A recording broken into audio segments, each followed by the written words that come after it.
istinu o Gospodu, njegovom vaskrsenju. Njegova želja je bila malo dublja. On je htio da iz ličnog opita pozna Gospoda.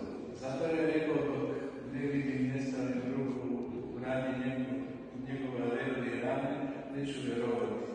Nije to bilo nevjerovanje, već je to bila želja da iz ličnog opita pozna Gospoda. Tako i mi svi. Moramo u našem životu poznati Gospoda iz ličnog opita, zajednice s njima. Ne od toga šta će kazati vladnika ili šta će kazati sveštenik ili šta ću pročitati u Svetom Evanđelju ili šta ću pročitati kod Svetog Otaca Gospoda. Čitanje nam ne donosi ništa, reći nam ne donosi ništa. Samo dela od opita zajednice s njim donose nam spasenje. Tako da Evanđelje nije napisano da ispitujemo mi veru apostola Tome, već je Evanđelje napisano da preispitamo sebe. Nije bio neveran. Ako se sjećate, kad je bio na odlazak Gospoda kod umrlog Lazara i njegovo oživljenje, kad je rekao apostolima idemo tamo, oni su rekli tamo te čekaju, hoće da te uhvate, ubiju. Apostol Toma šta je rekao? Idemo i mi da s njim poginemo.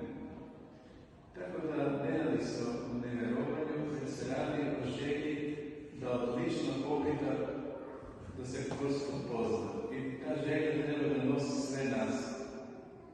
Da iz ličnog opita zajednice s Bogom poznamo njega. A njega ćemo poznati ispunjavajući njegove zapovjede. Samo tako možemo poznati Boga. Svakom i najmanju zapovjed koju mi ispunimo, poznajemo Boga. I Bog nam se otkriva preko svojih zapovesti. Naša vera isto tako može da se podijeli na onaj dio koji se zove asketska vera i blagodatna vera.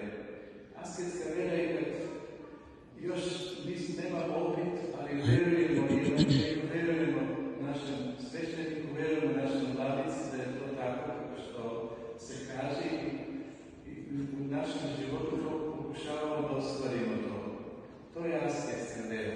A od asketske vere dolazi do poznanja i onda dolazi blagodatna vera. Blagodatna vera nam otvara horizonte duhovne da možemo poznati još mnoge stvari.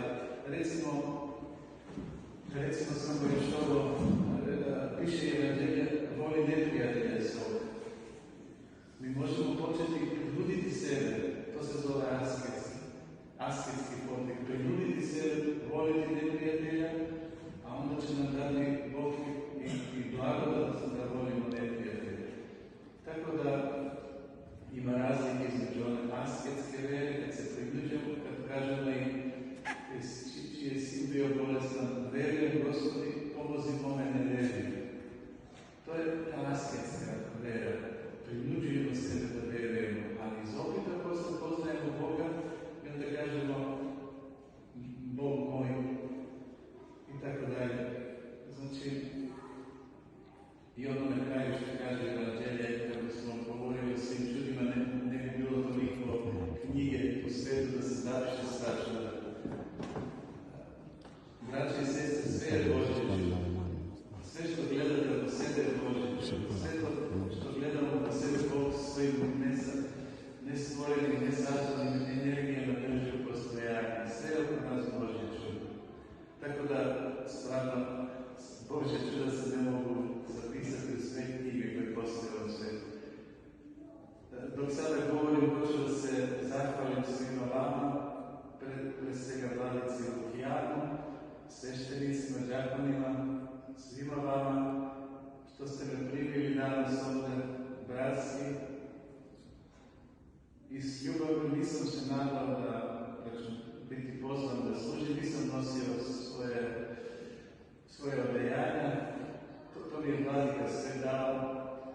Hvala vam na ljubav, Bog da vas blagoslovi, Hristos Vaistinu uskrs.